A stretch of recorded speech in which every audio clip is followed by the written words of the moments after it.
बच्चे को बड़े होने में समय लगता है। चील का बच्चा छोटा होता है तो सुंदर नहीं होता। चील के बच्चे के हाथ पांव में उतनी जान नहीं होती। वो चील का बच्चा अपने आप को उन मुर्गियों के बच्चों के बराबर समझने लग गया, जो आजकल मेरे युवा समझते हैं अपने आप को उन मुर्गियों के बच्चों के बराबर, जो उन मुर्गियों के बच्चों के साथ साथ जो उसकी तौहीन करते थे कि देख तुझसे तो चला भी नहीं जाता, तेरे तो पंख भी नहीं है, तू तो पीछे पीछे घिसट के आ रहा है। ये दुर्दशा मेरे उन युवाओं की है जो अभी मैं देखता हूं। माननीय मुख्यमंत्री जी, आज राजस्थान का युवा बोल रहा है कि ये व्यक्ति तो कटारा से भी घातक राजस्थान में साबित होगा। आज युवा साथियों के मन में भय है। कौन है जो बाबूलाल कटारा से भी खतरनाक है? कौन है जो आरपीएससी में चल रहे खेल से भी बड़ा खिलाड़ी है? और कौन है जो राजस्थान के युवाओं के साथ खेल रहा है? इस वीडियो में हम इसी सवाल का जवाब ढूंढने की कोशिश करेंगे। लेकिन सबसे पहले इन सज्जन का ये बयान सुनिए। कल मेरी मैं नाम नहीं लूंगा, काफी पॉलिटिकल स्टेट लेवल के हैं, उनसे मेरी बात हुई। उन्होंने कहा कर्नल साहब विश्वास रखो, अगर साथ भी दिख जाओगे ना राजपूत, क्योंकि राजपूत एक ऐसी शक्ति है जिसको संयोजित करना आसान है, उसका आप नेतृत्व करना बहुत मुश्किल है। उसको अगर आप ये कोशिश करो कि हम इसको डायरेक्शन दे देंगे, गाइडेंस दे देंगे, नहीं लेगा। उन्होंने कहा 3.5 साल से और 7 साल में जिनको आप प्रतिद्वंद्वी कह रहे हैं ना, वो अभी 8 है ना, 8, अगली बार 5 या 4 और उसके बाद सीधे जीरो, उसके बीच में नहीं रुकना है। इसलिए मैं आपसे निवेदन करूंगा, 1 अंदर देखो, 2 अपने चील के बच्चे जो मुर्गियों के बीच हैं उनको शक्ति दो, जरूरी है, आप लोग दे सकते हैं।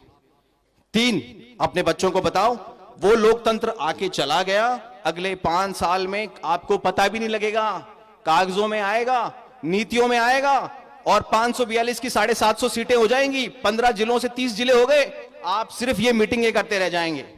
समझाओ, गांव गांव के बच्चों को समझाओ समीकरण क्या होते हैं, बदलाव आएगा। यह है आरपीएससी के नए बने सदस्य कर्नल केसरी सिंह, जो जाति पर ज्ञान दे रहे हैं। लेकिन इस ज्ञान में किसे चील कह रहे और किसे मुर्गी, ये तो ये खुद ही बता सकते हैं।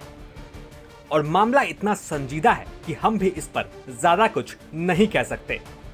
जिसने भी इनका बयान सुना वो अपने हिसाब से मतलब निकाल रहा है। और बयान के बाद केसरी सिंह का सोशल मीडिया सहित तमाम जगहों पर विरोध हो रहा है। राजस्थान यूनिवर्सिटी छात्र संघ अध्यक्ष निर्मल चौधरी भी केसरी के बयान पर जबरदस्त रूप से भड़के हैं। माननीय मुख्यमंत्री जी के द्वारा राजस्थान में आरपीएससी की नियुक्तियां की गई है, जिसके अंदर केसरी सिंह जैसे व्यक्ति को नियुक्त किया है। ये व्यक्ति खुले मंचों से किसान वर्ग के खिलाफ एवं जातीय भेदभाव की बातें करता है। माननीय मुख्यमंत्री जी, आज राजस्थान का युवा बोल रहा है कि ये व्यक्ति तो कटारा से भी घातक राजस्थान में साबित होगा। आज युवा साथियों के मन में भय है कि आरपीएससी जैसी संस्था के अंदर यदि ऐसे व्यक्ति चुने गए तो आने वाले समय के अंदर हमारे भविष्य के साथ खिलवाड़ होगा। क्योंकि युवा साथी पिछले 5 सालों से पेपर लीक जैसे प्रकरण से पीड़ित है। और मुख्यमंत्री जी, यदि आपको चुनना ही है तो राजस्थान के लोग चाहते हैं कि पढ़े लिखे लोग और जिन लोगों के ऊपर कोई दाग या धब्बा नहीं है, ऐसे व्यक्तियों को इस संवैधानिक संस्था के अंदर मेंबर चुने, ताकि वो राजस्थान की युवा शक्ति के लिए न्यायप्रिय कार्य कर सके। क्योंकि ये केसरी सिंह तो कतई न्यायप्रिय कार्य इसलिए नहीं कर सकता क्योंकि इसके मन में किसान वर्ग के प्रति कूट कूट के नफरत की भावना भरी हुई है।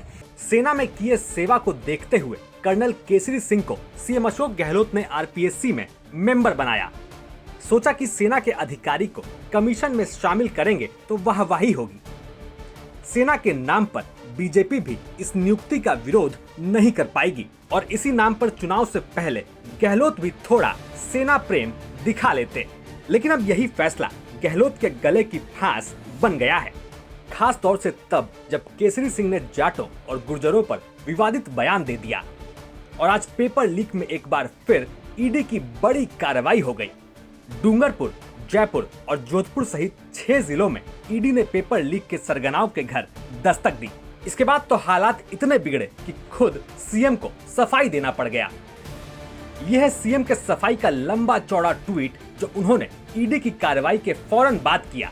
कहा कि एक तरफ हमारी सरकार ने 3 लाख भर्ती निकालने का ऐतिहासिक कार्य किया जो शायद देश में सर्वाधिक है, और दूसरी तरफ पेपर लीक की कुछ घटनाएं सामने आई। अधिकांश राज्यों में ऐसी ही स्थिति बनी हुई है।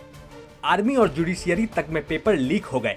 ये सोचकर सरकार ने प्रयास किया कि आर्मी बैकग्राउंड के अधिकारियों को राजस्थान लोक सेवा आयोग एवं राजस्थान अधीनस्थ सेवा बोर्ड जैसी संस्थाओं में स्थान दिया जाए, जिससे इन संस्थाओं की विश्वसनीयता कायम रहे।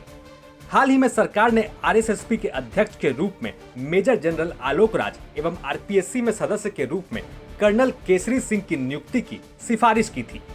इन दोनों ने ना तो अप्लाई किया था और ना ही इनकी कोई सिफारिश आई। इनकी 37 साल और 20 साल की सैन्य सेवाओं को देखते हुए इनको नियुक्त किया गया। किसी भी सेना में रहे व्यक्ति से जाति, धर्म, वर्ग इत्यादि से ऊपर उठकर देश सेवा की उम्मीद की जाती है।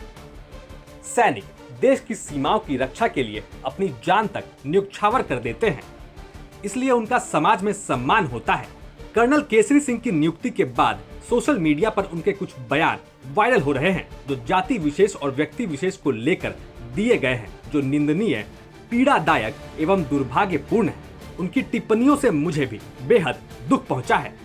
हमारी सरकार ने उनके सैन्य बैकग्राउंड को देखते हुए उनकी नियुक्ति की सिफारिश की थी। अब इस ट्वीट से साफ है कि केसरी सिंह के बयान और ईडी की कार्रवाई के बाद सीएम साहब सफाई के मोड में आ चुके हैं। सेना के नाम पर जिसे आरपीएससी में अधिकारी बनाया वही गले की फांस बन गया और इससे उभरे नहीं कि ईडी भी पहुंच गई। ऐसे में सफाई देना तो लाजमी था। खैर, चुनाव से पहले ईडी की एक बार फिर एंट्री होने से राजस्थान में हड़कंप मच गया है और जाहिर है इससे कांग्रेस बीजेपी की जंग में और आग लगने वाली है। ब्यूरो रिपोर्ट, राजस्थान तक।